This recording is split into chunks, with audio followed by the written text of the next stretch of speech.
এই যে দেখো এখন আমি রেডি হচ্ছি আর আমি শাড়ি পরে নিয়েছি, আমরা সবাই শাড়ি পরেছি কারণ আমরা যাব মন্দিরে। তো চলো মন্দিরে গিয়ে দেখা হচ্ছে। যে দেখো আমরা চলে এসেছি জগন্নাথের কাছে। এই আমার মেয়ে আর এই যে দেখো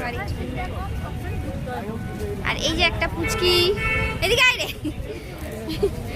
এই যে আরো সবাই আগে চলে যাচ্ছে, চলো মন্দিরে যাই। তো এই যে দেখো মন্দিরে চলে এলাম, মন্দিরের ভেতরটা দেখে নাও। তো বেশ ভালোই লাগছিল।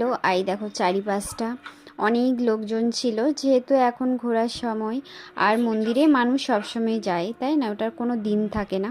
তো এই যে দেখো আর আমরা সবাই মিলে একটু ভিডিও করে নিচ্ছিলাম, যেহেতু অনেকেই গিয়েছিলাম আর বাচ্চারা খেলা করছিল, আরও অনেকে ছিল, তারা আবার কোন দিকে ফটো তুলতে চলে গেছে, তাই দেখা হয়নি। তো কেমন লাগলো অবশ্যই জানিও। টাটা।